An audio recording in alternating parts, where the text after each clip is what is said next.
Hello and good evening to everyone dear students. ਅੱਜ ਦੇ ਇਸ ਸੈਸ਼ਨ ਦੇ ਵਿੱਚ ਮੈਂ ਰਾਜੀਵ ਸ਼ਰਮਾ ਤੁਹਾਡਾ ਸਾਇੰਸ ਟੀਚਰ ਤੁਹਾਡਾ ਸਾਰਿਆਂ ਦਾ ਬਹੁਤ-ਬਹੁਤ ਸਵਾਗਤ ਕਰਦਾ ਹਾਂ। ਪਿਆਰੇ ਬੱਚਿਓ, ਅੱਜ ਤੁਹਾਡਾ ਸੈਪਟੈਂਬਰ ਬਾਈ ਮੰਥਲੀ ਸਾਇੰਸ ਦਾ ਪੇਪਰ ਸੀ ਤੇ ਉਮੀਦ ਕਰਦਾ ਹਾਂ ਕਿ ਤੁਸੀਂ ਸਾਰਿਆਂ ਨੇ ਬਹੁਤ ਹੀ ਵਧੀਆ ਤਰੀਕੇ ਨਾਲ ਪੇਪਰ ਨੂੰ ਅਟੈਂਪਟ ਕੀਤਾ ਹੋਵੇਗਾ। ਪਰ ਫਿਰ ਵੀ ਜੇ ਕੋਈ ਤੁਹਾਡਾ ਡਾਊਟ ਹੈ ਕਿਸੇ ਵੀ ਕੁਐਸਚਨ ਮਤਲਬ ਤੇ ਉਸ ਨੂੰ ਅਸੀਂ ਇਸ ਸੈਸ਼ਨ ਦੇ ਵਿੱਚ ਕਲੀਅਰ ਕਰਨਾ ਹੈ। ਕੋਸ਼ਿਸ਼ ਅਸੀਂ ਕਰਾਂਗੇ ਕਿ ਹਰ ਇੱਕ ਕੁਐਸਚਨ ਨੂੰ ਅਸੀਂ ਵਿਸਤਾਰ ਦੇ ਨਾਲ ਡਿਸਕਸ ਕਰੀਏ। ਸਾਡੇ ਕੋਲ ਜੋ ਫਸਟ ਕੁਐਸਚਨ ਹੈ ਉਹ ਇਹ ਹੈ ਕਿ a small fire can be put off by placing a heavy blanket over it. How does this happens? ਇੱਕ ਹਲਕੀ ਜਿਹੀ ਅੱਗ ਉੱਪਰ ਇੱਕ ਭਾਰੀ ਕੰਬਲ ਪਾ ਕੇ ਇਸ ਨੂੰ ਬੁਝਾਇਆ ਜਾ ਸਕਦਾ ਹੈ ਤੇ ਨਿਮਨਲਿਖਤ ਵਿੱਚੋਂ ਕਿਹੜਾ ਵਿਕਲਪ ਇਸ ਲਈ ਜ਼ਿੰਮੇਦਾਰ ਹੈ? ਸਾਡੇ ਕੋਲ ਆਪਸ਼ਨਸ ਹਨ। ਲੋਅਰਿੰਗ ਦਾ ਟੈਂਪਰੇਚਰ, ਮਤਲਬ ਤਾਪਮਾਨ ਨੂੰ ਘੱਟ ਕਰਕੇ। ਮੇਕ ਦਾ ਫਲੇਮ ਸਮੋਲਰ, ਜੋ ਲਾਟ ਹੈ ਉਸ ਨੂੰ ਛੋਟਾ ਕਰਕੇ। ਥਰਡ ਆਪਸ਼ਨ ਹੈ ਸਾਡੇ ਕੋਲ ਐਬਜ਼ੌਰਬਿੰਗ ਦਾ ਬਰਨਿੰਗ ਸਬਸਟੈਂਸ, ਜਲਨਸ਼ੀਲ ਪਦਾਰਥ ਨੂੰ ਸੋਖ ਕੇ। And the fourth option is preventing the oxygen from reaching the fire. ਤਾਂ ਪਿਆਰੇ ਬੱਚਿਓ, ਗੱਲ ਹੋ ਰਹੀ ਹੈ ਕਿ ਬਲੈਂਕਟ ਦੇ ਨਾਲ ਛੋਟੇ ਜਿਹੇ ਹਲਕੀ ਜਿਹੀ ਅੱਗ ਨੂੰ ਢੱਕਿਆ ਜਾ ਰਿਹਾ ਹੈ ਤੇ ਜਦੋਂ ਅਸੀਂ ਕੰਬਲ ਦੇ ਨਾਲ ਉਸ ਅੱਗ ਨੂੰ ਢੱਕਦੇ ਹਾਂ ਤਾਂ ਬੇਟਾ ਕੀ ਹੋਏਗਾ? ਉਸਨੇ ਆਕਸੀਜਨ ਦੀ ਐਂਟਰੀ ਬੰਦ ਕਰ ਦੇਣੀ ਹੈ, ਆਕਸੀਜਨ ਦੀ ਸਪਲਾਈ ਬੰਦ ਕਰ ਦੇਣੀ ਹੈ। ਜਦ ਆਕਸੀਜਨ ਦੀ ਸਪਲਾਈ ਬੰਦ ਹੋ ਜਾਏਗੀ ਤਾਂ ਅੱਗ ਆਪਣੇ ਆਪ ਬੁਝ ਜਾਏਗੀ। ਅੱਗ ਕਿਉਂ ਬੁਝ ਜਾਏਗੀ?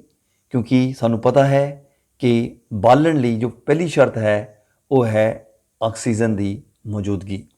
ਜਦ ਆਕਸੀਜਨ ਹੀ ਮੌਜੂਦ ਨਹੀਂ ਹੋਏਗੀ ਤਾਂ ਅੱਗ ਬੁਝ ਜਾਏਗੀ।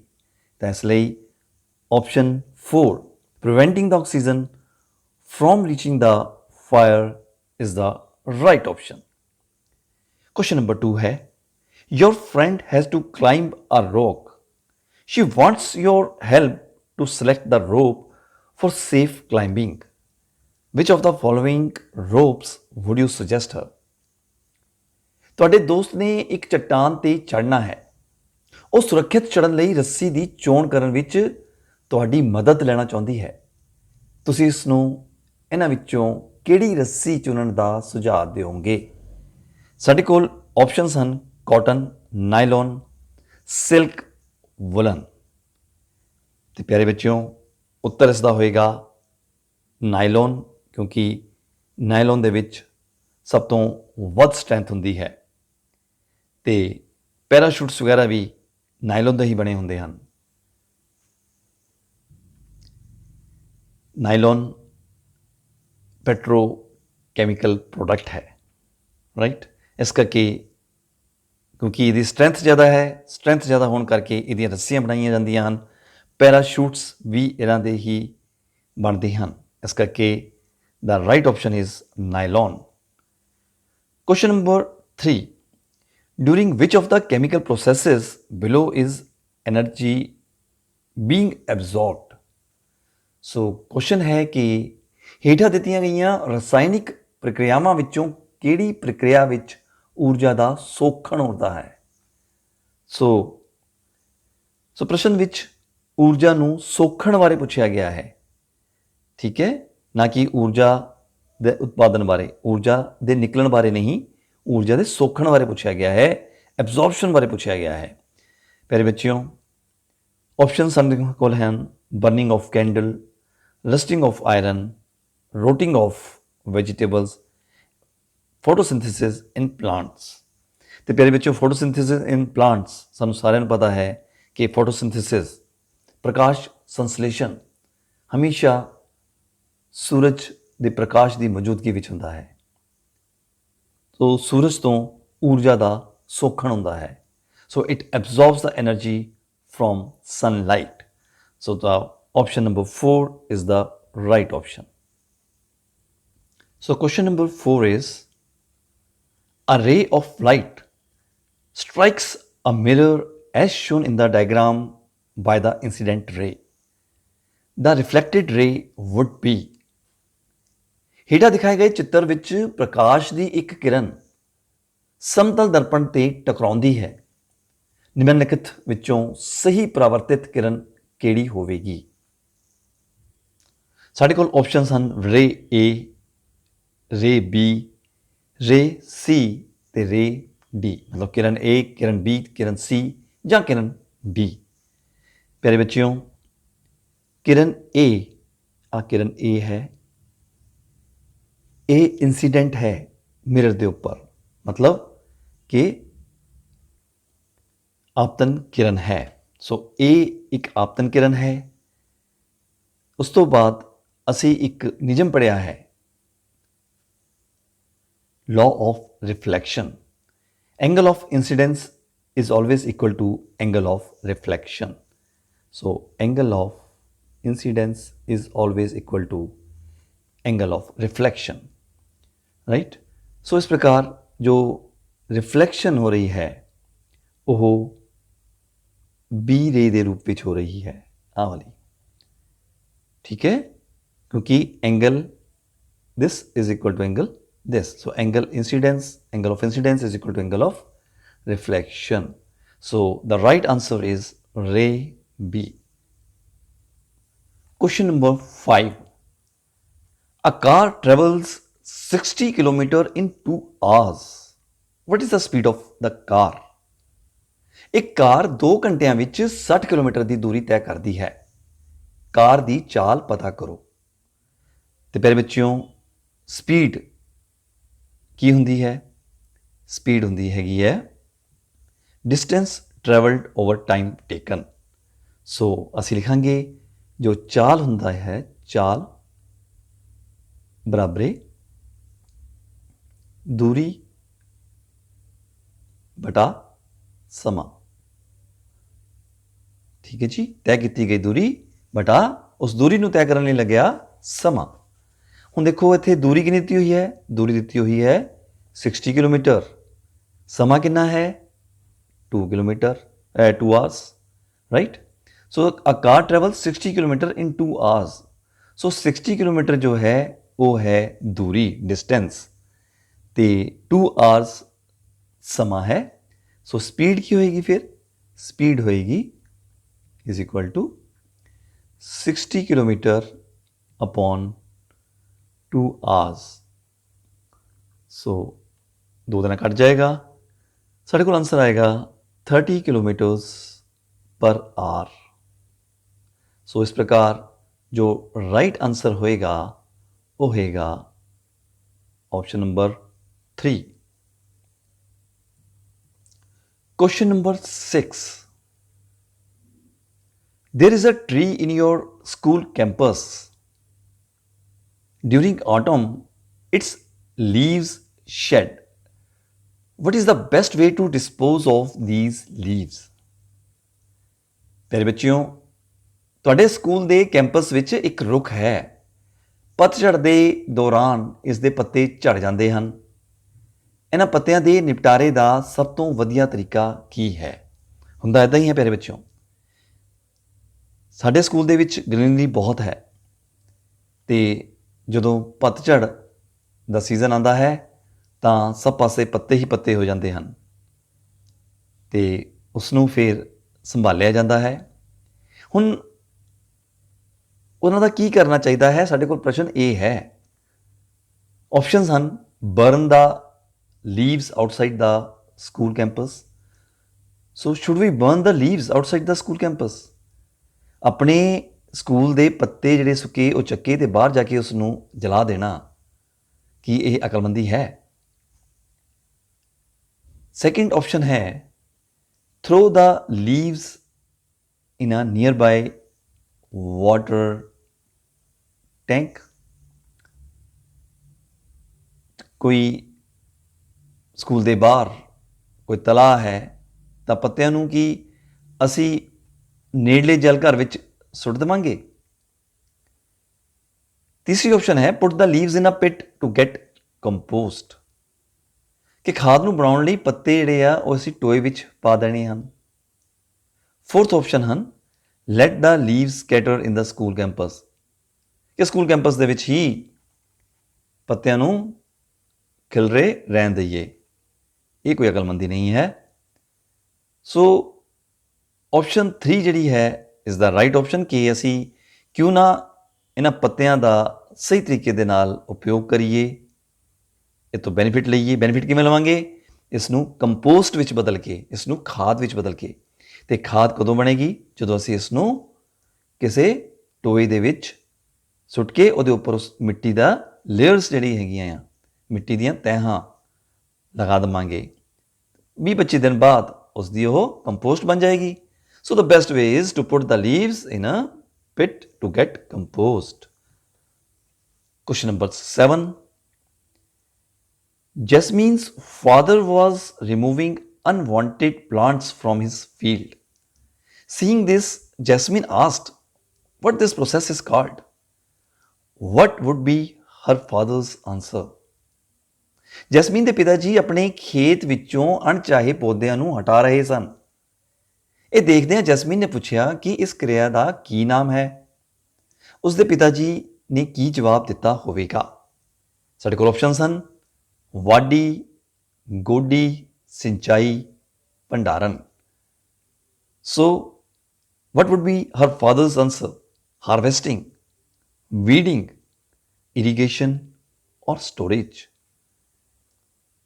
ਪਿਆਰੇ ਬੱਚਿਓ, ਜਿਹੜੇ ਅਣਚਾਹੇ ਪੌਦੇ ਆ ਸਾਨੂੰ ਹਟਾਉਣ ਦੀ ਕਿਉਂ ਲੋੜ ਪੈਂਦੀ ਹੈ? ਪਿਆਰੇ ਬੱਚਿਓ, ਇਹ ਅਣਚਾਹੇ ਪੌਦੇ ਜੋ ਅਸੀਂ ਫਸਲ ਬੀਜੀ ਹੁੰਦੀ ਹੈ ਜਾਂ ਜੋ ਅਸੀਂ ਪੌਦਾ ਲਗਾਇਆ ਹੁੰਦਾ ਹੈ ਉਹਨਾਂ ਦੇ ਨਾਲ ਕੰਪੀਟ ਕਰਦੇ ਹਨ। ਕੰਪੀਟ ਕਾਹਦੇ ਲਈ ਕਰਦੇ ਹਨ? To get the food and the water. So ਜ਼ਮੀਨ ਦੇ ਵਿੱਚੋਂ ਖਣਿਜ ਪਦਾਰਥ ਲਈ, ਭੋਜਨ ਲਈ ਇਹ ਮੁਕਾਬਲਾ ਕਰਦੇ ਹਨ। ਉਹਨਾਂ ਦੇ ਨਾਲ ਜੋ ਪਲਾਂਟਸ ਅਸੀਂ ਆਪ ਲਗਾਏ ਹੋਏ ਹਨ, ਅਤੇ ਜਿਸ ਦੇ ਨਾਲ ਕੀ ਹੈ ਕਿ ਸਾਡੇ ਆਪਣੇ ਜਿਹੜੇ ਪਲਾਂਟਸ ਨੇ ਉਹਨਾਂ ਨੂੰ ਪੂਰੀ ਖੁਰਾਕ ਨਹੀਂ ਮਿਲਦੀ। ਇਸ ਕਰਕੇ ਸਾਨੂੰ ਇਹ ਜਿਹੜੇ ਅਣਚਾਹੇ ਪੌਦੇ ਨੇ ਨਾ, ਇਹ ਹਟਾਉਣੇ ਪੈਂਦੇ ਆ। ਸੋ ਸਹੀ ਜੋ ਉੱਤਰ ਹੋਏਗਾ ਉਹ ਹੋਏਗਾ ਗੋਡੀ ਕਰਕੇ, ਜਿਸ ਨੂੰ ਇੰਗਲਿਸ਼ ਵਿੱਚ ਅਸੀਂ ਕਹਿੰਦੇ ਹਾਂ wedding. So option number 2 is the right option. Question number 8. Carrier of malaria causing protozoa is? Malaria ਫੈਲਾਉਣ ਵਾਲੇ ਪ੍ਰੋਟੋਜ਼ੋਆ ਦਾ ਵਾਹਕ ਡੈਸ਼ ਹੈ। ਫੀਮੇਲ ਐਨੋਫਿਲੀਜ਼ ਮਾਸਕੀਟੋ, ਮਤਲਬ ਮਾਦਾ ਐਨੋਫਿਲੀਜ਼, ਕਾਕਰੋਚ, ਹਾਊਸ ਫਲਾਈ ਜੋ ਘਰੇਲੂ ਮੱਖੀ ਹੁੰਦੀ ਹੈ, ਬਟਰਫਲਾਈ, ਤਿਤਲੀ। ਸੋ ਪਿਆਰੇ ਬੱਚਿਓ, ਇਸ ਦਾ ਉੱਤਰ ਹੋਏਗਾ ਮਾਦਾ Anopheles, female Anopheles mosquito. So option 1 is the right option. Question number 9. Identify the microorganism given in the figure. ਚਿੱਤਰ ਵਿੱਚ ਵਿਖਾਏ ਗਏ ਜੀਵ ਨੂੰ ਪਹਿਚਾਣੋ। ਪਿਆਰੇ ਬੱਚਿਓ, ਇਹ ਜੋ ਮਾਈਕਰੋ ਆਰਗੈਨਿਜ਼ਮ ਹੈ ਇਸ ਨੂੰ ਅਸੀਂ ਅਮੀਬਾ ਕਹਿੰਦੇ ਹਾਂ। ਸੋ ਇਸ ਨੂੰ ਅਮੀਬਾ ਜੋ ਹੈ, first option is the right option. So the question number 10 is what do you mean by migration of animals? ਜੰਤੂਆਂ ਦੇ ਪ੍ਰਵਾਸ ਤੋਂ ਕੀ ਭਾਵ ਹੈ? ਸੋ ਸਾਡੇ ਕੋਲ ਆਪਸ਼ਨਸ ਹਨ when due to deforestation wild animals comes to houses of local people, when our domestic animals go to forest for living, when due to change of habitat some birds at a particular time travel large distances after every year, when due to fear some birds change their natural habitat. So options ਹਨ ਕਿ ਜਦੋਂ ਜੰਗਲ ਕੱਟਣ ਕਾਰਨ ਜੰਗਲੀ ਜੰਤੂ ਲੋਕਾਂ ਦੇ ਘਰਾਂ ਵੱਲ ਆ ਜਾਣ, ਜਦੋਂ ਸਾਡੇ ਘਰੇਲੂ ਜੰਤੂ ਜੰਗਲਾਂ ਵਿੱਚ ਰਹਿਣ ਚਲੇ ਜਾਣ, ਜਦੋਂ ਜਲਵਾਯੂ ਦੇ ਬਦਲਣ ਕਾਰਨ ਕੁਝ ਪੰਛੀ ਹਰ ਸਾਲ ਇੱਕ ਨਿਸ਼ਚਿਤ ਸਮੇਂ ਦੌਰਾਨ ਦੂਰ ਦਰਾਡੇ ਖੇਤਰਾਂ ਵੱਲ ਚਲੇ ਜਾਣ। ਸੋ ਪਿਆਰੇ ਬੱਚਿਓ, ਜੋ ਥਰਡ ਆਪਸ਼ਨ ਹੈ ਇਹੀ ਸਹੀ ਆਪਸ਼ਨ ਹੈ। ਸੋ option number 3 is the right option. Question number 11. The basic difference between plant cell and animal cell. ਪੌਦਾ ਸੈੱਲ ਅਤੇ ਜੰਤੂ ਸੈੱਲ ਵਿੱਚ ਮੁੱਖ ਅੰਤਰ ਦੱਸੋ। ਸਾਡੇ ਕੋਲ ਆਪਸ਼ਨਸ ਹਨ cell wall present in animal cell and absent in plant cell. ਜੋ ਸੈੱਲ ਕੰਧ ਹੈ ਉਹ ਜੰਤੂ ਸੈੱਲ ਵਿੱਚ ਮੌਜੂਦ ਹੁੰਦੀ ਹੈ ਜਦਕਿ ਪਲਾਂਟ ਸੈੱਲ ਪੌਦਾ ਸੈੱਲ ਵਿੱਚ ਨਹੀਂ ਹੁੰਦੀ। ਅਗਲਾ ਆਪਸ਼ਨ ਦਿੱਤਾ ਹੋਇਆ ਹੈ ਸੈੱਲ ਵਾਲ ਐਬਸੈਂਟ ਇਨ ਐਨੀਮਲ ਸੈੱਲ, ਮਤਲਬ ਕਿ ਸੈੱਲ ਕੰਧ ਜੰਤੂ ਸੈੱਲ ਵਿੱਚ ਐਬਸੈਂਟ ਹੁੰਦੀ ਹੈ, ਨਹੀਂ ਹੁੰਦੀ, ਅਤੇ ਪ੍ਰੈਜ਼ੈਂਟ ਹੈ ਪਲਾਂਟ ਸੈੱਲ ਦੇ ਵਿੱਚ। ਸੋ ਪਿਆਰੇ ਬੱਚਿਓ, ਸਾਨੂੰ ਪਤਾ ਹੈ ਕਿ ਸੈੱਲ ਮੈਂਬਰੇਨ ਐਨੀਮਲ ਸੈੱਲ ਵਿੱਚ ਵੀ ਹੁੰਦੀ ਹੈ, ਪਲਾਂਟ ਸੈੱਲ ਵਿੱਚ ਵੀ ਹੁੰਦੀ ਹੈ, ਲੇਕਿਨ ਜੋ ਸੈੱਲ ਵਾਲ ਹੈ ਉਹ ਸਿਰਫ ਪਲਾਂਟ ਸੈੱਲ ਦੇ ਵਿੱਚ ਹੀ ਹੁੰਦੀ ਹੈ। ਇਸ ਦਾ ਮਤਲਬ ਜੋ ਸਾਡੇ ਕੋਲ ਆਪਸ਼ਨ ਨੰਬਰ 2 ਹੈ ਇਸ ਦਾ ਰਾਈਟ ਆਪਸ਼ਨ। ਤੇ ਪਿਆਰੇ ਬੱਚਿਓ, ਜੋ ਪੰਜਾਬੀ ਵਰਜ਼ਨ ਆਇਆ ਹੈ ਉਸ ਵਿੱਚ ਸਾਰੀਆਂ ਹੀ ਆਪਸ਼ਨਸ ਜਿਹੜੀਆਂ ਨੇ ਉਹਨਾਂ 'ਚੋਂ ਕੋਈ ਵੀ ਸੂਟੇਬਲ ਆਪਸ਼ਨ ਨਹੀਂ ਹੈ, ਕਿਉਂਕਿ ਉਸ ਵਿੱਚ ਸੈੱਲ ਭਿੱਤੀ ਹੀ ਦੱਸਿਆ ਗਿਆ ਹੈ, ਸੈੱਲ ਕੰਧ ਬਾਰੇ ਨਹੀਂ ਦੱਸਿਆ ਗਿਆ। ਮਿਸਪ੍ਰਿੰਟ ਕਹਿ ਲਓ ਜਾਂ ਗਲਤੀ ਨਾਲ ਇਹ ਪ੍ਰਿੰਟ ਹੋਇਆ ਹੈ ਸੈੱਲ ਭਿੱਤੀ। ਉੱਥੇ ਜੇ ਸੈੱਲ ਕੰਧ ਹੁੰਦਾ ਤਾਂ ਆਪਸ਼ਨ ਨੰਬਰ 2 ਸਹੀ ਹੋਣਾ ਸੀ।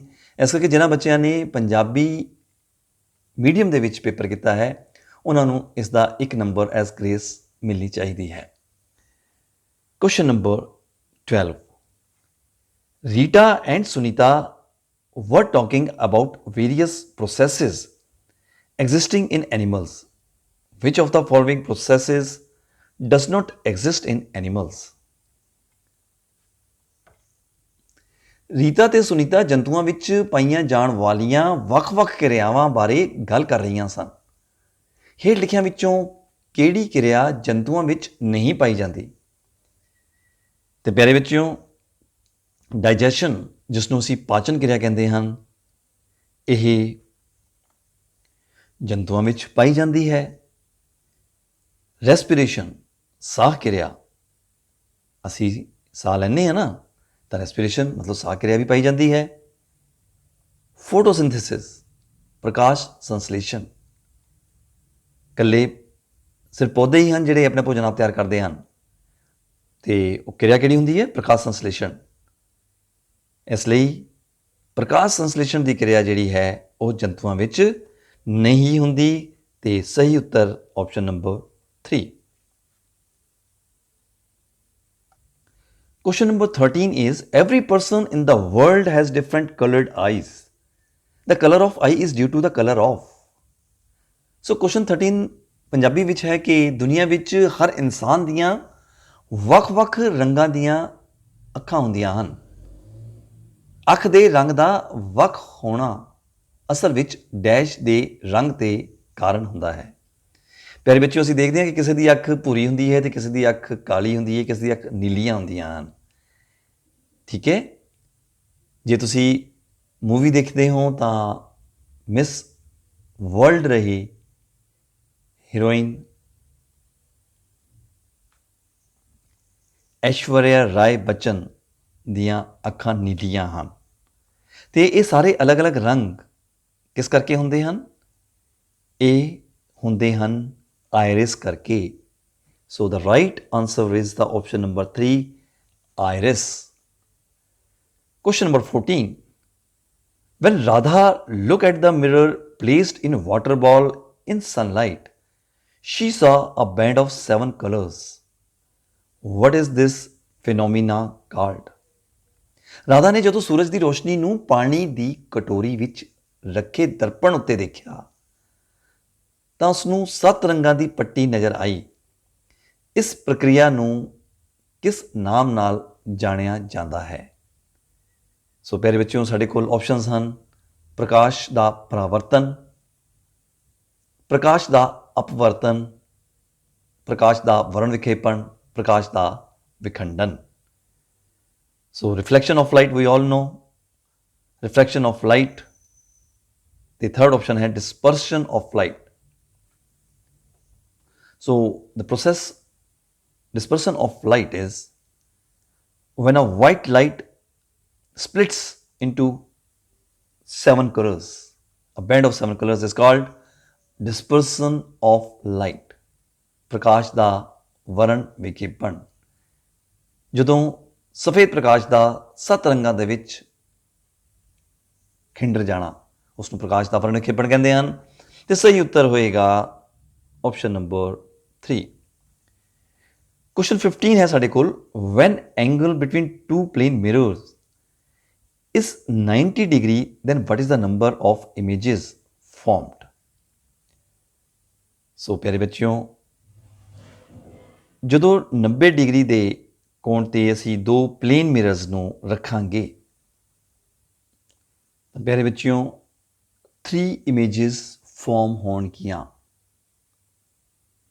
ਤਾਂ ਉੱਤਰ ਹੋਏਗਾ ਫਸਟ, 3 ਪ੍ਰਤੀਬਿੰਬ ਬਣਨਗੇ। ਸੋ option number 1 is the right option. Question 16. Arpan has left that materials which can be drawn into wires are called ductile. Which of the following is not a ductile material? ਅਰਪਣ ਨੇ ਇਹ ਸਿੱਖਿਆ ਕਿ ਜਿਹੜੇ ਪਦਾਰਥਾਂ ਨੂੰ ਖਿੱਚ ਕੇ ਤਾਰਾਂ ਬਣਾਈਆਂ ਜਾ ਸਕਦੀਆਂ ਹਨ ਉਹਨਾਂ ਨੂੰ ਖਿੱਚਣਯੋਗ ਕਹਿੰਦੇ ਹਨ। ਹੇਠ ਲਿਖਿਆਂ ਵਿੱਚੋਂ ਕਿਹੜਾ ਪਦਾਰਥ ਖਿੱਚਣਯੋਗ ਨਹੀਂ ਹੈ? ਪਿਆਰੇ ਬੱਚਿਓ, ਸਾਨੂੰ ਪਤਾ ਹੈ ਕਿ ਜੋ ਧਾਤਾਂ ਹਨ ਉਹ ਖਿੱਚਣਯੋਗ ਹੁੰਦੀਆਂ ਹਨ। ਤੇ ਸਾਡੇ ਕੋਲ ਆਪਸ਼ਨਸ ਦੇਖ ਲੈਂਦੇ ਹਾਂ ਕਿਹੜੀ ਕਿਹੜੀ ਧਾਤਾਂ ਦਿੱਤੀਆਂ ਹੋਈਆਂ ਹਨ। ਠੀਕ ਹੈ ਜੀ, ਤੇ ਉਹ ਤਾਂ ਖਿੱਚਣਯੋਗ ਹੈਗੀਆਂ, ਜਿਹੜੀ ਅਧਾਤ ਹੈ ਉਹ ਖਿੱਚਣਯੋਗ ਨਹੀਂ ਹੈ। ਸੋ ਸਾਡੇ ਕੋਲ ਆਪਸ਼ਨਸ ਹਨ ਸਿਲਵਰ ਜੋ ਕਿ ਮੈਟਲ ਹੈ, ਸਲਫਰ ਨॉन ਮੈਟਲ ਹੈ, ਕਾਪਰ ਮੈਟਲ ਹੈ, ਐਲੂਮੀਨੀਅਮ ਮੈਟਲ ਹੈ। ਸੋ ਸਿਰਫ ਸਲਫਰ ਹੀ ਹੈ ਜੋ ਇੱਕ ਨॉन ਮੈਟਲ ਹੈ, ਅਧਾਤ ਹੈ, ਅਧਾਤ। ਠੀਕ ਹੈ, ਤੇ ਅਧਾਤ ਜਿਹੜੀਆਂ ਹੁੰਦੀਆਂ ਹਨ ਇਹ ਖਿੱਚਣਯੋਗ ਨਹੀਂ ਹੁੰਦੀਆਂ। ਇਸ ਕਰਕੇ option number 2 is the right option. Question number 17 is, generally metallic oxides are basic and non-metallic oxides are acidic in nature. Solution of which of the following oxides in water will change the color of blue litmus to red? ਆਮ ਤੌਰ ਤੇ ਧਾਤਵੀ oxide ਖਾਰੇ ਸੁਭਾਅ ਦੇ ਹੁੰਦੇ ਹਨ ਅਤੇ ਅਧਾਤਵੀ oxide ਤੇਜ਼ਾਬੀ ਸੁਭਾਅ ਦੇ ਹੁੰਦੇ ਹਨ। ਹੇਠ ਲਿਖਿਆਂ ਵਿੱਚੋਂ ਕਿਸ ਦਾ ਘੋਲ ਨੀਲੇ ਲਿਟਮਸ ਨੂੰ ਲਾਲ ਕਰੇਗਾ? ਪਿਆਰੇ ਬੱਚਿਓ, ਜੋ ਘੋਲ ਤੇਜ਼ਾਬੀ ਹੋਏਗਾ ਨਾ ਉਹ ਨੀਲੇ ਲਿਟਮਸ ਨੂੰ ਲਾਲ ਕਰ ਦੇਗਾ। ਤੇ ਉੱਤਰ ਜਿਹੜਾ ਹੈ ਉਹ ਪ੍ਰਸ਼ਨ ਦੇ ਵਿੱਚ ਹੀ ਦਿੱਤਾ ਹੋਇਆ ਹੈ। ਪਹਿਲਾਂ ਹੀ ਲਿਖਿਆ ਹੋਇਆ ਹੈ ਕਿ ਧਾਤਵੀ ਆਕਸਾਈਡ ਖਾਰੇ ਸੁਭਾਅ ਦੇ ਹੁੰਦੇ ਹਨ, ਅਧਾਤਵੀ ਆਕਸਾਈਡ ਤੇਜ਼ਾਬੀ ਸੁਭਾਅ ਦੇ। ਤੇ ਸਭ ਤੋਂ ਪਹਿਲਾਂ ਤਾਂ ਅਸੀਂ ਇਹ 'ਚ ਦੇਖ ਲਈਏ ਕਿ ਧਾਤਾਂ ਕਿਹੜੀਆਂ ਹਨ। ਉਹ ਹਨ ਕਾਪਰ ਆਕਸਾਈਡ, ਮੈਗਨੀਸ਼ੀਅਮ ਆਕਸਾਈਡ ਤੇ ਆਇਰਨ ਆਕਸਾਈਡ। ਆ ਸਾਰੀਆਂ ਹੀ ਧਾਤਵੀ ਆਕਸਾਈਡ ਨੇ, ਮਤਲਬ ਇਹ ਖਾਰੀਆਂ ਨੇ ਸੁਭਾਅ ਦੇ ਵਿੱਚ। ਰਹਿ ਗਿਆ ਆਪਣੇ ਕੋਲ ਸਿਰਫ ਸਲਫਰ ਡਾਈਆਕਸਾਈਡ। ਇਸ ਲਈ ਜੋ ਸਲਫਰ ਡਾਈਆਕਸਾਈਡ ਹੈ ਇਹ ਐਸਿਡਿਕ ਹੈ। ਇਹੀ ਰੀਜ਼ਨ ਹੈ ਕਿ ਐਸਿਡ ਰੇਨਫਾਲ ਹੁੰਦੀ ਹੈ, ਕਿਉਂਕਿ ਜਦੋਂ ਵਹੀਕਲਸ ਚੱਲਦੇ ਹਨ ਉਹਨਾਂ ਦਾ ਧੂੰਆਂ ਨਿਕਲਦਾ ਹੈ ਤਾਂ ਸਲਫਰ ਡਾਈਆਕਸਾਈਡ ਗੈਸ ਜਿਹੜੀ ਹੈਗੀ ਆ ਉਹ ਉੱਪਰ ਨੂੰ ਉੱਠਦੀ ਹੈ ਵਾਯੂਮੰਡਲ ਦੇ ਵਿੱਚ, ਤੇ ਵਾਟਰ ਡ੍ਰੌਪਸ ਜਿਹੜੇ ਉੱਪਰ ਮੌਜੂਦ ਹੁੰਦੇ ਹਨ ਉਹਨਾਂ ਨਾਲ ਕਿਰਿਆ ਕਰਕੇ ਇਹ ਆਪਣਾ ਤੇਜ਼ਾਬ ਬਣਾਉਂਦੀ ਹੈ ਜਿਸ ਦਾ ਨਾਮ ਹੈ ਸਲਫਿਊਰਿਕ ਐਸਿਡ, ਜਿਸ ਨੂੰ ਕਿ ਤੇਜ਼ਾਬਾਂ ਦਾ ਰਾਜਾ ਵੀ ਕਿਹਾ ਜਾਂਦਾ ਹੈ, king of acids, sulfuric acid. So option number 1 is the right option, sulfur dioxide. Question number 18 है साढ़े कोल, Paramveer's father is a doctor. He used thermometer to measure body temperature of his patients. He told him that metals are generally solid. One of the metals is in liquid state at room temperature and used in thermometers.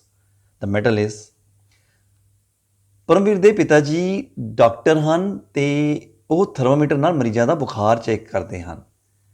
ਪਿਤਾ ਜੀ ਨੇ ਉਸ ਨੂੰ ਦੱਸਿਆ ਕਿ ਆਮ ਤੌਰ ਤੇ ਧਾਤਾਂ ਠੋਸ ਹੁੰਦੀਆਂ ਹਨ, ਕੇਵਲ ਇੱਕ ਹੀ ਧਾਤ ਅਜਿਹੀ ਹੈ ਜੋ ਸਧਾਰਨ ਤਾਪਮਾਨ ਤੇ ਤਰਲ ਹੁੰਦੀ ਹੈ ਅਤੇ ਥਰਮਾਮੀਟਰ ਵਿੱਚ ਵਰਤੀ ਜਾਂਦੀ ਹੈ। ਤੇ ਪਿਆਰੇ ਬੱਚਿਓ, ਸਾਡੇ ਕੋਲ ਜੋ ਆਪਸ਼ਨਸ ਦਿੱਤੀਆਂ ਹੋਈਆਂ ਹਨ, ਸੋਡੀਅਮ, ਸਿਲਵਰ ਜਿਹਨੂੰ ਚਾਂਦੀ ਕਹਿੰਦੇ ਹਾਂ ਅਸੀਂ ਪੰਜਾਬੀ ਦੇ ਵਿੱਚ, ਐਲੂਮੀਨੀਅਮ ਤੇ ਮਰਕਰੀ। ਤੇ ਪਿਆਰੇ ਬੱਚਿਓ, ਜੋ ਮਰਕਰੀ ਧਾਤ ਹੈ ਇਹ ਲਿਕਵਿਡ ਸਟੇਟ ਦੇ ਵਿੱਚ ਹੁੰਦੀ ਹੈ ਐਟ ਰੂਮ ਟੈਂਪਰੇਚਰ। ਸੋ ਸਹੀ ਉੱਤਰ ਹੋਏਗਾ ਮਰਕਰੀ, ਆਪਸ਼ਨ ਨੰਬਰ 4। ਕੁਐਸਚਨ 19 ਹੈ, ਸੋਨਾ and ਸੁਰਿੰਦਰ's teams were playing tug of war game, but when both teams pulled the rope with equal force, the rope had not slipped at all. Teacher told that when forces applied on anything are opposite and equal, then equivalent force will be। ਪਿਆਰੇ ਬੱਚਿਓ, question ਹੈ ਕਿ ਸੋਨਾ ਅਤੇ ਸੁਰਿੰਦਰ ਦੀਆਂ ਟੀਮਾਂ ਵਿੱਚ ਰੱਸਾਕੱਸੀ ਦੀ ਖੇਡ ਹੋ ਰਹੀ ਸੀ, ਪਰ ਦੋਵਾਂ ਟੀਮਾਂ ਨੇ ਜਦੋਂ ਰੱਸੇ ਨੂੰ ਸਮਾਨ ਬਲ ਨਾਲ ਖਿੱਚਿਆ ਤਾਂ ਰੱਸਾ ਖਿਸਕਿਆ ਹੀ ਨਹੀਂ। ਤਾਂ ਅਧਿਆਪਕ ਜੀ ਨੇ ਦੱਸਿਆ ਕਿ ਜਦੋਂ ਕਿਸੇ ਵਸਤੂ ਉੱਤੇ ਉਲਟ ਦਿਸ਼ਾ ਵਿੱਚ ਲੱਗਣ ਵਾਲੇ ਬਲ ਬਰਾਬਰ ਹੋ ਜਾਣ ਤਾਂ ਉਸ ਵਸਤੂ ਉੱਤੇ ਲੱਗਣ ਵਾਲਾ ਬਲ ਡੈਸ਼ ਹੁੰਦਾ ਹੈ। ਪਿਆਰੇ ਬੱਚਿਓ, ਅਸੀਂ ਰੇਖਾ ਹੈ ਬਰਾਬਰ ਬਰਾਬਰ ਦੀ ਰੇਖਾ ਬਣਾ ਲੈਂਦੇ ਹਾਂ। ਓਕੇ, ਇਹਨਾਂ ਨੂੰ ਇੱਕੋ ਜਿਹਾ ਮੋਟੇ ਕਰ ਦਿੰਦੇ ਹਾਂ ਤਾਂ ਕਿ ਦੇਖ ਦਈਏ ਫੋਰਸ ਜਿਹੜੀ ਆ ਇਹ ਬਰਾਬਰ ਲੱਗਦੀ ਪਈ ਆ। ਠੀਕ ਹੈ ਜੀ, ਆਹ ਬੱਚੇ ਇੱਧਰ ਨੂੰ ਖਿੱਚ ਰਹੇ ਹਨ, ਆਹ ਬੱਚੇ ਇੱਧਰ ਖਿੱਚ ਰਹੇ ਹਨ। ਤਾਂ ਦੇਖੋ ਅਸੀਂ ਇੱਕੋ ਜਿਹੀ ਜਿਹੜੀ ਮੋਟਾਈ ਦੇ ਨਾਲ ਆਪਾਂ ਸ਼ੋਅ ਕੀਤਾ ਹੋਇਆ ਹੈ ਕਿ ਦੋਨੋਂ ਪਾਸੇ ਬਲ ਬਰਾਬਰ ਲੱਗ ਰਿਹਾ ਹੈ। ਜਦੋਂ ਬਲ ਬਰਾਬਰ ਲੱਗ ਰਿਹਾ ਹੈ ਤਾਂ ਉਹ ਰੱਸੀ ਸਲਿੱਪ ਨਹੀਂ ਹੋਊਗੀ, ਮਤਲਬ ਕਿ ਬਈ ਦੋਨਾਂ ਦਾ ਬਰਾਬਰ ਦਾ ਜੋਰ ਲੱਗਾ ਰਹੇਗਾ ਤੇ ਕਿਤੇ ਮਤਲਬ ਮੈਚ ਡਰਾ ਹੋ ਜਾਏਗਾ। ਠੀਕ ਹੈ ਜੀ, ਕੋਈ ਨਹੀਂ ਜਿੱਤੇਗਾ। ਇਸ ਦਾ ਮਤਲਬ ਬਲ ਲੱਗਾ ਹੀ ਨਹੀਂ, ਫੋਰਸ ਕੀ ਹੋ ਗਈ 0। ਦ ਰਿਜ਼ਲਟੈਂਟ ਫੋਰਸ ਇਜ਼ 0, ਤਾਂ ਰਿਜ਼ਲਟੈਂਟ ਫੋਰਸ ਹੋਏਗੀ 0, ਆਪਸ਼ਨ ਨੰਬਰ 4। ਇਹ ਉਹੀ ਗੱਲ ਹੋਈ ਕਿ ਆਪਾਂ ਜਦੋਂ ਕੰਧ ਨੂੰ ਧੱਕਾ ਲਾ ਰਹੇ ਹਾਂ, ਧੱਕਦੇ ਪਏ ਹੈਗੇ ਹਾਂ, ਲੇਕਿਨ ਕੰਧ ਆਪਣੀ ਜਗ੍ਹਾ ਤੋਂ ਟਸ ਤੋਂ ਮਾਸੇ ਨਹੀਂ ਹੋ ਰਹੀ। ਇਸ ਦਾ ਮਤਲਬ ਬਲ ਲਗਾਇਆ ਹੀ ਨਹੀਂ ਗਿਆ। ਠੀਕ ਹੈ ਜੀ, ਫੋਰਸ ਅਪਲਾਈਡ ਇਜ਼ 0। ਓਕੇ, ਤਾਂ ਇੱਥੇ ਵੀ ਜਿਹੜਾ ਹੈਗਾ ਆ, ਕਿਉਂਕਿ ਅਪੋਜ਼ਿਟ ਐਂਡ ਇਕੁਅਲ ਹੈਗੀ ਹੈ ਅਪੋਜ਼ਿਟ ਦਿਸ਼ਾ ਦੇ ਵਿੱਚ ਤੇ ਬਰਾਬਰ ਬਲ ਲੱਗ ਰਿਹਾ ਹੈ, ਇਸ ਕਰਕੇ ਜੋ ਫੋਰਸ ਹੋਏਗਾ ਦੈਟ ਵਿਲ ਬੀ 0, ਬਲ 0 ਹੋਏਗਾ। Question number 20, when Rahul rubbed two straws with hair and bring close to each other, they repel each other. Which is this force? Rahul ਨੇ ਜਦੋਂ ਦੋ ਸਟਰਾ ਵਾਲਾਂ ਨਾਲ ਰਗੜ ਕੇ ਇੱਕ ਦੂਜੇ ਦੇ ਕੋਲ ਲਿਆਂਦੇ ਤਾਂ ਉਹਨਾਂ ਦੇ ਵਿਚਕਾਰ ਅਪਕਰਸ਼ਣ ਹੋਇਆ। ਇਹ ਕਿਹੜੀ ਕਿਸਮ ਦਾ ਬਲ ਹੈ? ਤੇ ਪਿਆਰੇ ਬੱਚਿਓ, this is a electrostatic force. ਇਹ ਸਥਿਰ ਬਿਜਲਈ ਬਲ ਹੈ। ਆਪਸ਼ਨ 4 ਸਹੀ ਹੈ, ਸਥਿਰ ਬਿਜਲਈ ਬਲ। Question number 20. There is a huge amount of atmospheric pressure on our body. The pressure of air inside our body is dash as that of atmosphere. Therefore, we do not experience it. So, ਪ੍ਰਸ਼ਨ ਹੈ ਕਿ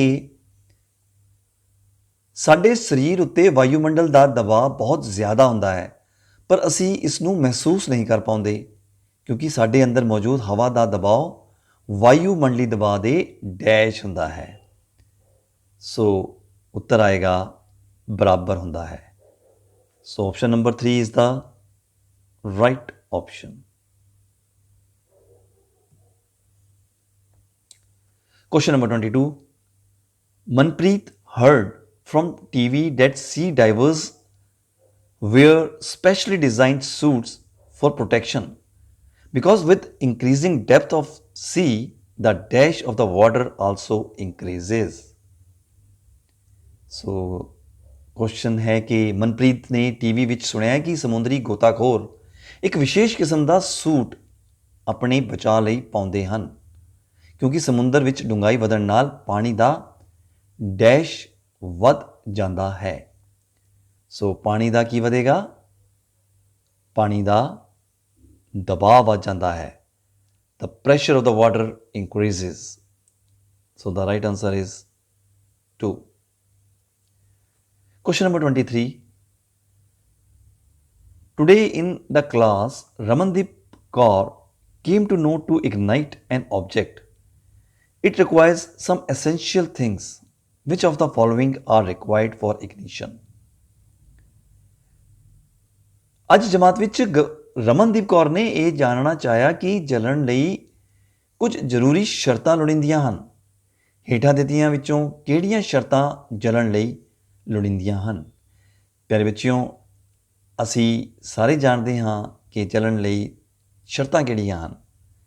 ਪਹਿਲੀ ਗੱਲ ਤਾਂ ਇਹ ਕਿ oxygen ਦੀ ਭਰਪੂਰ supply ਹੋਣੀ ਚਾਹੀਦੀ ਹੈ, ਬਾਲਣ ਬਰਨਯੋਗ ਹੋਣਾ ਚਾਹੀਦਾ ਹੈ ਅਤੇ ਉਸ ਦਾ ਜੋ ਇਗਨੀਸ਼ਨ ਹੈ ਉਸ ਨੂੰ ਉਸ ਤੱਕ ਦਾ ਤਾਪਮਾਨ ਮਿਲਣਾ ਜ਼ਰੂਰੀ ਹੈ, ਮਤਲਬ ਜਲਣ ਤਾਪਮਾਨ ਤੱਕ ਉਸ ਨੂੰ ਤਾਪ ਮਿਲਣਾ ਜ਼ਰੂਰੀ ਹੈ। ਤਾਂ ਇਸ ਲਈ ਉੱਤਰ ਹੋਏਗਾ ਆਲ ਆਫ ਦਾ ਅਬਵ, ਕਿਉਂਕਿ oxygen, fuel and ignition temperature all are required. So question number 23 the option number 4 is the right option, all of the above, ਉਪਰੋਕਤ ਸਾਰੇ। Question number 24. Question number 24 is Seema read in the newspaper that the family was found unconscious in a closed room with a coal fire burning. He asked his teacher the reason, and his teacher told him that when coal burns in the absence of air, it produces a poisonous gas that can cause death. Which of the following gas do you think is the answer, right answer? So ਪ੍ਰਸ਼ਨ ਹੈ ਕਿ ਸੀਮਾ ਨੇ ਇੱਕ ਅਖਬਾਰ ਵਿੱਚ ਪੜ੍ਹਿਆ ਕਿ ਬੰਦ ਕਮਰੇ ਵਿੱਚ ਕੋਲੇ ਦੀ ਅੰਗੀਠੀ ਬਾਲ ਕੇ ਸੁੱਤਾ ਪਰਿਵਾਰ ਬੇਹੋਸ਼ ਮਿਲਿਆ। ਉਸਨੇ ਆਪਣੇ ਅਧਿਆਪਕ ਕੋਲੋਂ ਇਸ ਦਾ ਕਾਰਨ ਪੁੱਛਿਆ ਤਾਂ ਉਸਦੇ ਅਧਿਆਪਕ ਨੇ ਉਸ ਨੂੰ ਦੱਸਿਆ ਕਿ ਜਦੋਂ ਕੋਲੇ ਹਵਾ ਦੀ ਅਣਹੋਂਦ ਵਿੱਚ ਬਲਦੇ ਹਨ ਤਾਂ ਇੱਕ ਜ਼ਹਿਰੀਲੀ ਗੈਸ ਪੈਦਾ ਹੁੰਦੀ ਹੈ ਜਿਸ ਨਾਲ ਮੌਤ ਵੀ ਹੋ ਸਕਦੀ ਹੈ। ਤੁਹਾਡੇ ਅਨੁਸਾਰ ਨਿਮਨਲਿਖਤ ਵਿੱਚੋਂ ਕਿਹੜੀ ਗੈਸ ਹੈ? ਤਾਂ ਪਿਆਰੇ ਬੱਚਿਓ, ਸਹੀ ਉੱਤਰ ਹੈ ਕਾਰਬਨ ਮੋਨੋਆਕਸਾਈਡ। ਸੋ ਕਾਰਬਨ ਮੋਨੋਆਕਸਾਈਡ ਬੜੀ ਜ਼ਹਿਰੀਲੀ ਗੈਸ ਹੈ ਅਤੇ ਇਸ ਨਾਲ ਬੇਹੋਸ਼ ਹੋ ਜਾਂਦਾ ਹੈ ਇਨਸਾਨ, ਕਈ ਵਾਰ ਮੌਤ ਵੀ ਹੋ ਜਾਂਦੀ ਹੈ। Question number 25. The teacher taught the students that the water should not be used to extinguish the fire caused due to short circuit and petrol. According to you, which fire extinguishing substance will be the best to extinguish such fire? ਅੱਜ ਅਧਿਆਪਕ ਨੇ ਵਿਦਿਆਰਥੀਆਂ ਨੂੰ ਪੜ੍ਹਾਇਆ ਕਿ short circuit ਅਤੇ petrol ਦੇ ਨਾਲ ਲੱਗੀ ਅੱਗ ਨੂੰ ਪਾਣੀ ਨਾਲ ਨਹੀਂ ਬੁਝਾਉਣਾ ਚਾਹੀਦਾ। ਤੁਹਾਡੇ ਅਨੁਸਾਰ ਇਸ ਤਰ੍ਹਾਂ ਦੀ ਅੱਗ ਨੂੰ ਬੁਝਾਉਣ ਲਈ ਨਿਮਨਲਿਖਤ ਵਿੱਚੋਂ ਕਿਹੜਾ ਪਦਾਰਥ ਵਰਤਿਆ ਜਾ ਸਕਦਾ ਹੈ? ਸਾਡੇ ਕੋਲ ਆਪਸ਼ਨਸ ਹਨ ਆਕਸੀਜਨ, ਠੋਸ ਕਾਰਬਨ ਡਾਈਆਕਸਾਈਡ, ਹਾਈਡਰੋਜਨ ਜਾਂ ਨਾਈਟ੍ਰੋਜਨ। ਪਿਆਰੇ ਬੱਚਿਓ, ਸ਼ਾਰਟ ਸਰਕਿਟ ਕਿਸ ਨਾਲ ਹੁੰਦਾ ਹੈ? ਬਿਜਲੀ ਕਰਕੇ। ਬਿਜਲੀ ਦਾ ਸ਼ਾਰਟ ਸਰਕਿਟ ਹੁੰਦਾ ਨਾ, ਅਤੇ ਜਦੋਂ ਸ਼ਾਰਟ ਸਰਕਿਟ ਹੋਇਆ ਹੈ ਅਸੀਂ ਉਸਨੂੰ ਪਾਣੀ ਨਾਲ ਤਾਂ ਬੁਝਾ ਨਹੀਂ ਸਕਦੇ, ਕਿਉਂਕਿ ਪਾਣੀ ਜਿਹੜਾ ਹੈਗਾ ਆ ਉਹ ਕੀ ਹੈ? ਬਿਜਲੀ ਦਾ ਸੁਚਾਲਕ ਹੈ, ਠੀਕ ਹੈ। ਉਹਨੇ ਤਾਂ ਹੋਰ ਐਕਸੀਡੈਂਟ ਦੇ ਚਾਂਸ ਵਧਾ ਦੇਣੇ ਹਨ। ਅਤੇ ਪੈਟਰੋਲ ਪਾਣੀ ਦੇ, ਕਿਉਂਕਿ ਪੈਟਰੋਲ ਜਿਹੜਾ ਹੈਗਾ ਆ ਉਹ ਲਾਈਟ ਵੇਟ ਹੈ, ਠੀਕ ਹੈ। ਪੈਟਰੋਲ ਜਿਹੜਾ ਹੈ ਉਹ ਪਾਣੀ ਦੇ ਉੱਪਰ ਤੈਰਦਾ ਹੈ ਅਤੇ ਹੋਏਗਾ ਕਿ ਜਿੱਦਾਂ ਪਾਣੀ ਜਿਹੜਾ ਮੂਵ ਕਰੇਗਾ, ਪੈਟਰੋਲ ਉੱਪਰ ਪਾਣੀ ਦੇ ਤੈਰਦਾ ਹੋਇਆ, ਮਤਲਬ ਜਿਸ ਪੈਟਰੋਲ ਨੂੰ ਅੱਗ ਫੜੀ ਹੋਈ ਹੈ ਅੱਗ ਅੱਗੇ ਤੱਕ ਵੱਧਦੀ ਜਾਵੇਗੀ। ਇਸ ਲਈ ਪਾਣੀ ਨਾਲ ਤਾਂ ਬੁਝਾਉਣਾ ਚਾਹੀਦਾ ਨਹੀਂ ਹੈ, ਠੀਕ ਹੈ। ਅਤੇ ਇਸ ਦਾ ਜੋ ਸਹੀ ਉੱਤਰ ਹੋਏਗਾ ਉਹ ਹੋਏਗਾ ਸੋਲਿਡ ਕਾਰਬਨ ਡਾਈਆਕਸਾਈਡ। ਖੁਸ਼ਕ ਕਾਰਬਨ ਡਾਈਆਕਸਾਈਡ ਜਾਂ ਠੋਸ carbon dioxide is the right answer. So question number 26 is Teacher taught the students about ignition temperature of different substances. Which of the following is having lowest ignition temperature? Paper, wood, edible oil, kerosene oil. ਅਧਿਆਪਕ ਨੇ ਵੱਖ-ਵੱਖ ਪਦਾਰਥਾਂ ਦੇ ਜਾਲਣ ਤਾਪਮਾਨ ਬਾਰੇ ਵਿਦਿਆਰਥੀਆਂ ਨੂੰ ਪੜ੍ਹਾਇਆ। ਸੋ ਹੇਠ ਲਿਖਿਆਂ ਵਿੱਚੋਂ ਕਿਸ ਦਾ ਪ੍ਰਜਲਨ ਤਾਪਮਾਨ ਘੱਟ ਹੈ? So dear students, ignition temperature is the minimum temperature at which a substance catches the fire. So it's the minimum temperature required so that the substance it gets or it catches the fire. तो ਅਸੀਂ ਕਹਿ ਸਕਦੇ ਹਾਂ ਕਿ ਪ੍ਰਜਵਲਨ ਤਾਪਮਾਨ ਉਹ ਤਾਪਮਾਨ ਹੁੰਦਾ ਹੈ ਜਿਸ ਤੇ ਕੋਈ ਜਲਣਯੋਗ ਪਦਾਰਥ ਅੱਗ ਫੜ ਲੈਂਦਾ ਹੈ। ਠੀਕ ਹੈ, ਸੋ ਸਾਡੇ ਕੋਲ ਇੱਥੇ ਸਹੀ ਉੱਤਰ ਹੋਏਗਾ ਕੈਰੋਸੀਨ ਆਇਲ, ਮਿੱਟੀ ਦਾ ਤੇਲ। ਕਿਉਂਕਿ ਮਿੱਟੀ ਦਾ ਤੇਲ ਜਿਵੇਂ ਅਸੀਂ ਤੀਲੀ ਦਿਖਾਉਂਦੇ ਹਾਂ ਅੱਗ ਫੜ ਲੈਂਦਾ ਹੈ, ਤੇ ਸਹੀ ਉੱਤਰ ਹੋਏਗਾ option number 4 kerosene oil. Question number 27. Global warming is a big challenge for the whole world. Seema asked Geeta, which gas is responsible for global warming? Global warming पूरे संसार ਲਈ ਵੱਡੀ ਚੁਣੌਤੀ ਹੈ। ਸੀਮਾ ਨੇ ਗੀਤਾ ਨੂੰ ਪੁੱਛਿਆ ਕਿ ਕਿਹੜੀ ਗੈਸ ਗਲੋਬਲ ਵਾਰਮਿੰਗ ਲਈ ਜ਼ਿੰਮੇਵਾਰ ਹੈ। ਆਪਸ਼ਨਸ ਹਨ carbon dioxide gas, oxygen gas, nitrogen gas, none of these. So, dear students, the right option is option number 1, carbon dioxide. So, carbon dioxide is responsible for global warming. Carbon dioxide ਜ਼ਿੰਮੇਵਾਰ ਹੈ global warming ਲਈ। Question number 28. Students observe that a ball is moving slowly on a floor and in the end it stops suddenly due to frictional force. What is the type of frictional force? ਵਿਦਿਆਰਥੀਆਂ ਨੇ ਦੇਖਿਆ ਕਿ ਫਰਸ਼ ਤੇ ਰੁੜਦੀ ਹੋਈ ਗੇਂਦ ਅਚਾਨਕ ਰੁਕ ਜਾਂਦੀ ਹੈ। ਇਹ ਇਸ ਕਰਕੇ ਹੋਇਆ ਕਿਉਂਕਿ ਗੇਂਦ ਉੱਪਰ ਰਗੜ ਬਲ ਲੱਗ ਰਿਹਾ ਹੈ। ਰਗੜ ਬਲ ਕਿਸ ਕਿਸਮ ਦਾ ਬਲ ਹੈ? ਕੀ ਇਹ ਸੰਪਰਕ ਬਲ ਹੈ, ਅਸੰਪਰਕ ਬਲ ਹੈ, ਚੁੰਬਕੀ ਬਲ ਹੈ ਜਾਂ ਬਿਜਲਈ ਬਲ ਹੈ? ਸੋ ਡੀਅਰ ਸਟੂਡੈਂਟਸ, ਇਹ ਕੰਟੈਕਟ ਫੋਰਸ ਹੈ। ਕਿਉਂਕਿ ਫ੍ਰਿਕਸ਼ਨ ਕੀ ਹੁੰਦਾ ਹੈ, ਜਾਂ ਅਸੀਂ ਕਹਿ ਲਈਏ ਕਿ ਰਗੜ ਬਲ ਕੀ ਹੁੰਦਾ ਹੈ? ਜਦੋਂ ਦੋ ਪਰਸਪਰ ਸਤਾਵਾਂ ਇੱਕ ਦੂਜੇ ਦੀਆਂ ਗਤੀ ਦਾ ਵਿਰੋਧ ਕਰਦੀਆਂ ਹਨ ਤਾਂ ਉਹ ਰਗੜ ਬਲ ਕਹਾਉਂਦਾ ਹੈ। ਫਿਰ ਵਿੱਚੋਂ ਜਿਵੇਂ ਅਸੀਂ ਆਪਣੇ ਜੋ ਦੋਨੋਂ ਹਥੇਲੀਆਂ ਹਨ ਉਸ ਨੂੰ ਅਸੀਂ ਮੂਵ ਕਰਨ ਦੀ ਕੋਸ਼ਿਸ਼ ਕਰਦੇ ਹਾਂ, ਠੀਕ ਹੈ, ਇੱਕ ਦੂਜੇ ਦੇ ਉੱਪਰ ਰਗੜਦੇ ਹਾਂ ਤਾਂ ਸਾਨੂੰ ਗਰਮੈਸ਼ ਮਹਿਸੂਸ ਹੁੰਦੀ ਹੈ। ਅਤੇ ਦੋਨੋਂ ਹੀ ਹਥੇਲੀਆਂ ਦੀ ਸਤਹਾਂ ਇੱਕ ਦੂਜੇ ਦੀ ਗਤੀ ਦਾ ਵਿਰੋਧ ਕਰਦੀਆਂ, ਜਿਸ ਕਰਕੇ ਇਹ ਰਗੜ ਕਰਕੇ ਊਰਜਾ ਵੀ ਪੈਦਾ ਹੋ ਰਹੀ ਹੈ ਔਰ ਇਹ ਕੰਟੈਕਟ ਕਰਕੇ ਹੋਇਆ ਹੈ। ਕੰਟੈਕਟ ਮਤਲਬ ਸੰਪਰਕ ਵਿੱਚ ਆਉਣ ਕਰਕੇ, ਠੀਕ ਹੈ, ਦੋਨੋਂ ਹਥੇਲੀਆਂ ਦਾ ਸੰਪਰਕ ਵਿੱਚ ਆਉਣ ਕਰਕੇ ਇਹ ਰਗੜ ਬਲ ਪੈਦਾ ਹੋਇਆ ਹੈ। ਸੋ ਉੱਤਰ ਜਿਹੜਾ ਹੈ ਉਹ ਹੋਏਗਾ ਆਪਸ਼ਨ ਨੰਬਰ 1 ਕੰਟੈਕਟ ਫੋਰਸ, ਜਿਸ ਨੂੰ ਸੰਪਰਕ ਬਲ ਕਹਿੰਦੇ ਹਾਂ। Why grooves are made in tyres of cars, scooters and buses.